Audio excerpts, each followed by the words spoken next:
안녕하세요, 성도 여러분. 비가 오고 또 바람이 좀 많이 부는 것 같습니다. 날씨가 궂은 날씨가 되니까요. 또 어제 군에 간 또 우리 영웅이 또 군에 있는 청년들이 어떻게 잘 지내는지 또 생각이 나는 것 같습니다. 우리 청년들이 군에 있는 청년들이 궂은 날씨에도 또 열악한 환경에서도 건강하게 군 생활을 잘할 수 있도록 항상 생각나실 때마다 기도해 주시고 격려해 주셨으면 좋겠습니다. 우리의 이름이 하늘에 적혀 있을까요? 우리가 비록 열악한 죄악의 세상에 살고 있지만 우리의 이름이 하늘 생명책에 기록되어 있을 것입니다. 여러분 그 사실을 꼭 기억하시고 하늘 백성다운 그런 삶을 살아갔으면 좋겠습니다. 우리가 정말 열악한, 어떻게 보면 이 열쇠 가운데 있는 이 세상에 살고 있지만 우리는 언젠가 이 열쇠를 뒤집고 하늘에 가서 살게 될 것입니다.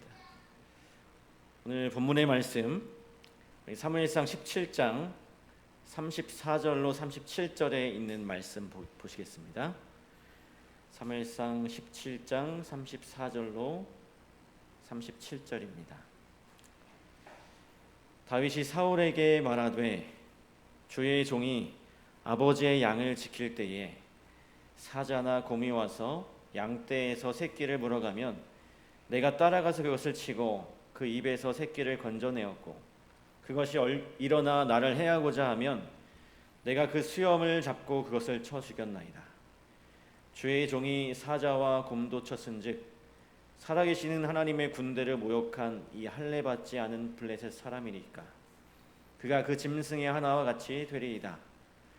또 다윗이 이르되 여호와께서 나를 사자의 발톱과 곰의 발톱에서 건져내셨은즉 나를 이 블레셋 사람의 손에서도 건져내시리이다. 여러분 광화문에 가면 이순신 장군 동상이 있습니다. 그리고 이순신 장군 동상 앞에 분수들이 있는데요. 그 분수의 이름이 있어요. 그 분수의 이름이 뭐냐면 숫자입니다. 12, 23. 이순신 장군 하면 여러분 떠올리시면 이 숫자를 생각하면 뭐가 떠오르실까요? 12, 23. 23은 먼저 23은 이순신 장군이 치른 23번의 해전에서 모두 승리한 것을 의미합니다. 23전 23승, 세계 역사에 다시 없는 그런 엄청난 기록이라고 해요. 이 23번의 승리 중에 가장 큰 열쇠를 뒤집고 승리를 거둔 해전이 바로 몇 척의 배일까요? 12척의 배로 133척의 왜군에게 승리한 그 명량대첩이었어요. 이렇듯 이 명량대첩을 상징하는 숫자 12와 이순신 장군의 백전백승을 상징하는 23, 이 두 개의 숫자로 이 분수의 이름을 붙인 것입니다. 이 12척의 배로 승리한 그 명량해전이 없었다면 아마 23이라는 숫자도 없었겠죠. 우리가 일반적으로 생각할 때 전쟁에서 이 전력이 강한 군대가 승리할 거라고 생각하지만 언제나 그런 것은 아닙니다. 상대도 안 되는 아주 약한 전력을 갖춘 것으로 평가되던 그 군대가 엄청난 열세를 극복하고 승리하는 경우도 셀 수 없이 많다라고 하는 것이죠. 오늘 이순신 장군의 이 12척으로 133척의 그 배를 괴멸시킨 그 명량대첩뿐 아니라 이순신이 거둔 23전 23승의 모든 승리가 그랬습니다. 항상 열세에 있었던 승리였어요. 이것이 이순신 장군이 세계 해전사에서 가장 뛰어난 지휘관으로 꼽히는, 이렇게 인정받는 까닭입니다. 패배가 당연해 보이는 그 전쟁에서 그 열세를 극복한 그 23번의 승리 때문에 이순신 장군이 훌륭한 지휘관으로 인정받는 것입니다.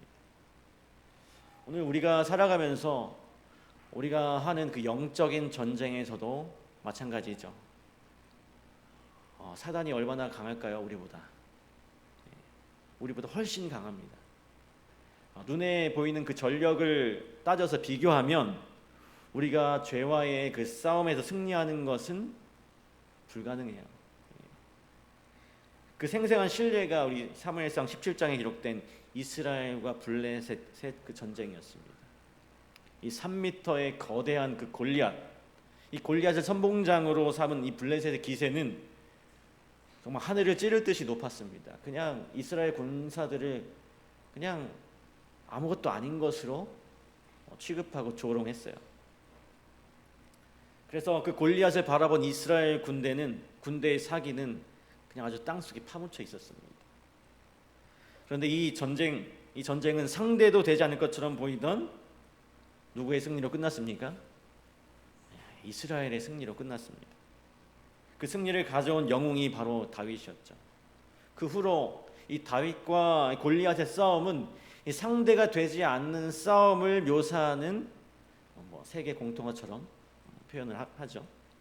이처럼 아주 현저한 전력의 차이에도 불구하고 사실상 상대가 안 되는 싸움이었음에도 불구하고 다윗이 승리할 수 있었던 그 비결은 무엇이었을까요? 첫 번째로 이 다윗에게는 이 거룩한 분노가 있었어요. 블레셋과의 그 전쟁을 승리로 이끈 다윗이 원래는 그 전쟁에 나설 생각이 조금도 없었습니다. 그냥 심부름 때문에 갔어요. 형들을 만나기 위해서. 그는 군인도 아니었죠. 전쟁터에 나가본 적도 없어요. 그러니까 군사적인 어떤 지식도 없습니다. 싸우는 방법도 모릅니다. 그리고 전투를 구경한 적도 없었어요. 그냥 시골에서 양이나 치는 목동이었습니다. 근데 그런 다윗이 어쩌다가 그 위험한 전투에 휘말리게 되었을까요? 바로 그의 마음에 이 분노가 일어났기 때문입니다. 하나님의 이름을 위한 그런 거룩한 분노였죠. 하나님의 영광을 위한 그 거룩한 분노가 일어났기 때문에 이 다윗은 그 전쟁터에서 비록 자기가 한 번도 싸워보지 않았지만 전쟁에 나가기로 결심을 할 수가 있었던 것입니다. 17장 26절, 사무엘상 17장 26절입니다. 다윗이 곁에 서 있는 사람들에게 말하여 이르되 이 블레셋 사람을 죽여 이스라엘의 치욕을 제거하는 사람에게는 어떠한 대우를 하겠느냐? 이 할례받지 않은 블레셋 사람이 누구이기에 살아계시는 하나님의 군대를 모욕하겠느냐? 골리앗이 하나님의 군대를 모욕하는 말을 들었을 때 이 다윗의 가슴에 불이 타올랐습니다. 이 불이 났는데 어떻게 가만히 있을 수 있겠어요? 이 엔진에 불이 붙어야 움직이듯이, 그 기관을 움직이듯이 다윗의 심령에 이 불이 붙어서, 그 거룩한 불이 붙어서 그를 움직이게 만들었던 것입니다. 상대가 안 되는 그 싸움을 하게 만들었던 것이죠. 바로 하나님을 향한 이 거룩한 분노가 모든 그 두려움을 다 날려버렸던 것입니다. 이것이 다윗이 골리앗과의 싸움에서 승리한 첫 번째 비결이었어요. 오늘날 우리가 똑같이 싸우는 이 선악의 대쟁투에서 우리를 승리로 이끌어가는 중요한 원동력 또한 바로 이 하나님의 이름을 위한, 하나님의 교회를 위한, 하나님의 사업을 위한 이 거룩한 분노입니다. 하나님의 율법을 위한 거룩한 분노, 하나님께 예배드리기 위한 거룩한 분노, 하나님의 말씀을 위한 그 거룩한 분노가 오늘 우리의 심령에 불이 붙어야 하는 것이죠. 그래야 이 세상을 향해서 이 원수 마귀의 진영에 맞서서 싸울 용기를 우리가 얻게 되는 것입니다. 뿐만 아니라 우리의 마음에 하나님의 이름과 또 그분의 사업을 위한 거룩한 분노가 불타오를 때 우리는 쉽고 또 편안하게 신앙생활하는 그런 유혹을 물리칠 수가 있어요. 나 아니라도 누군가 하겠지, 어떻게 되겠지, 이런 아니라고 방관적인 자세를 우리가 벗어버리게 되는 것입니다. 거룩한 분노는 이렇게 우리를 간절하게 만들고 기도하게 하고 행동하게 합니다. 다윗처럼 앞으로 나아가게 하고 또 싸우게 하고 승리하도록 만들어요. 하나님께서 오늘 우리 모두의 심령에 이 다윗의 심령에 그 붙여주셨던 그 거룩한 분노의 불꽃을 우리의 심령에도 붙여주시기를 간절히 바랍니다. 이 다윗은 두 번째로 하나님을 향한 절대 신뢰가 있었기 때문에 그 전쟁에 나갔어요.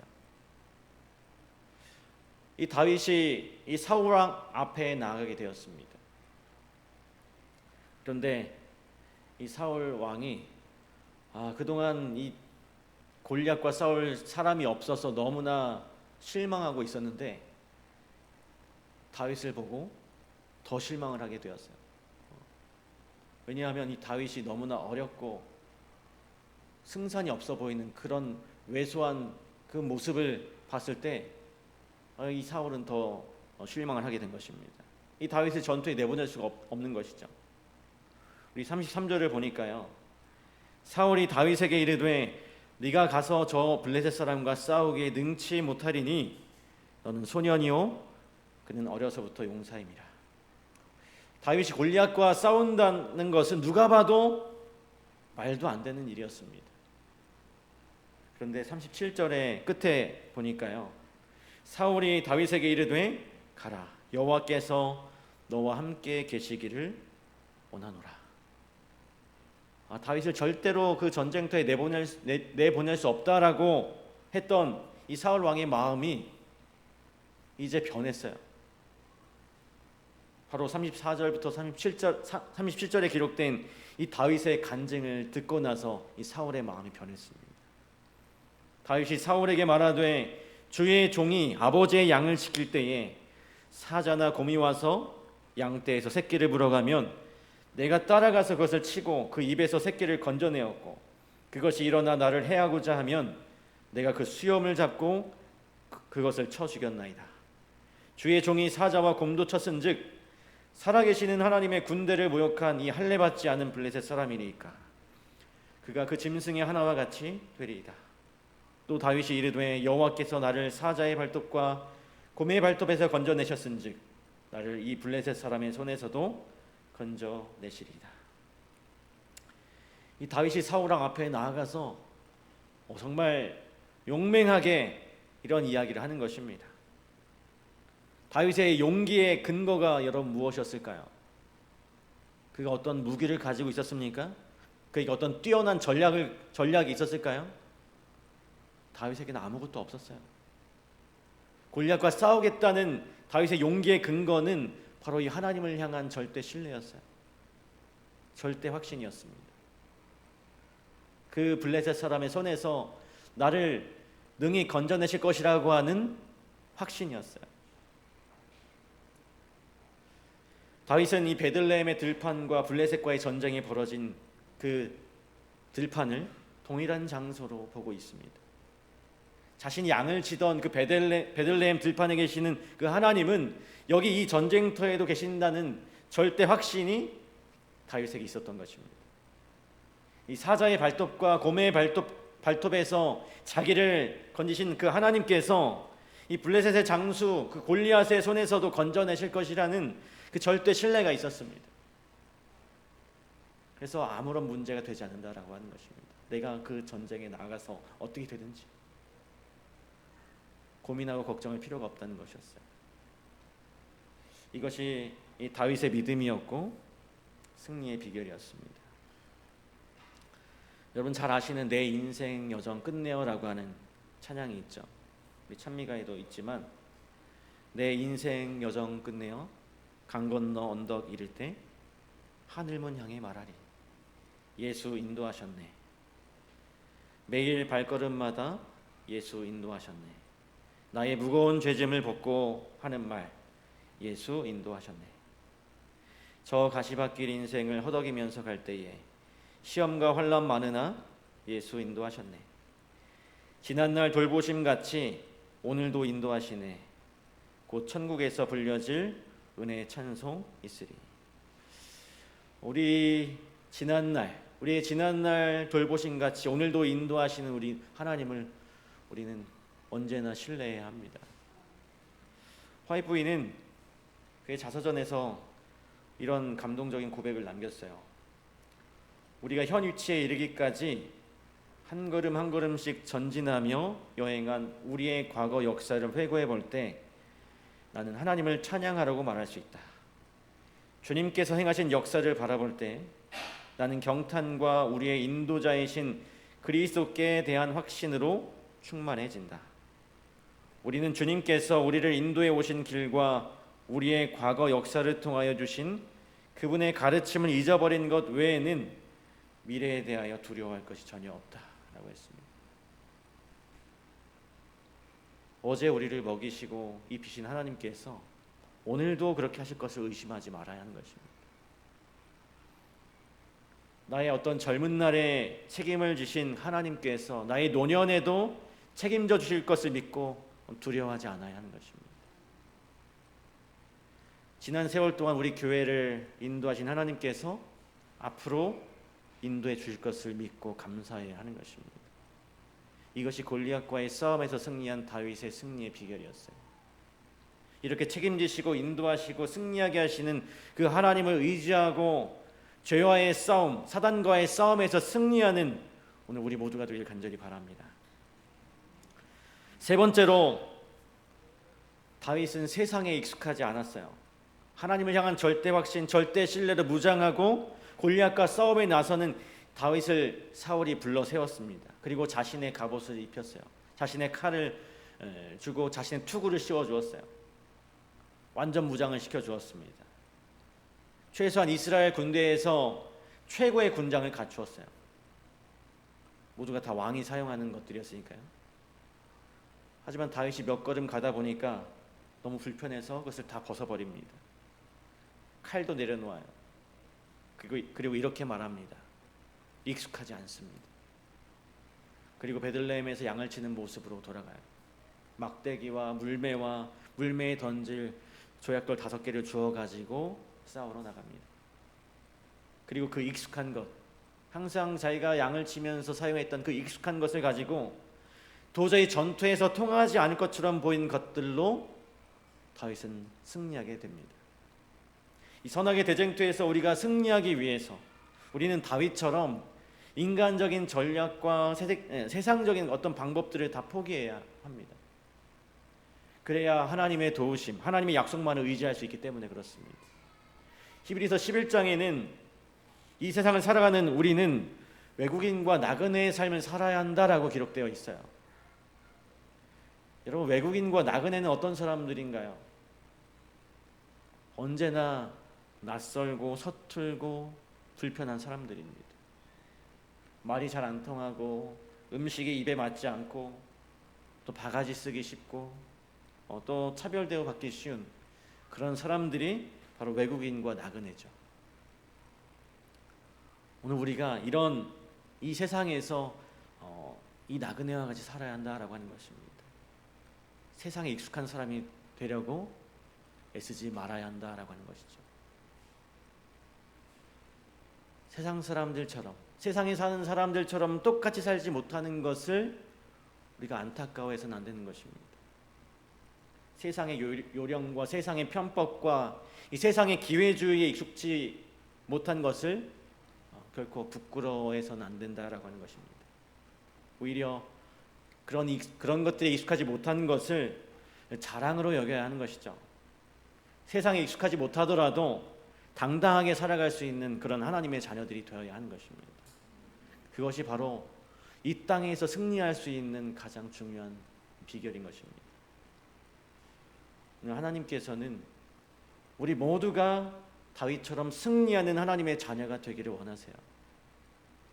거룩한 분노를 가슴에 품고 하나님을 향한 절대 신뢰를 가지고 세상에 익숙하지 못한 것을 부끄러워하지 않는 성도의 삶을 기쁘게 살아가도록 하나님께서는 원하고 계신다는 사실입니다.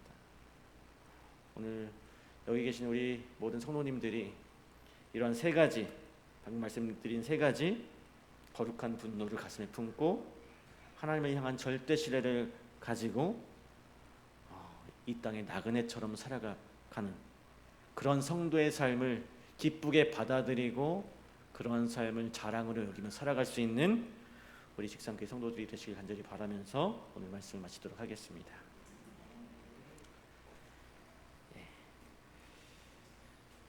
우리 함께 또 개인 기도하는 시간을 갖도록 하겠습니다.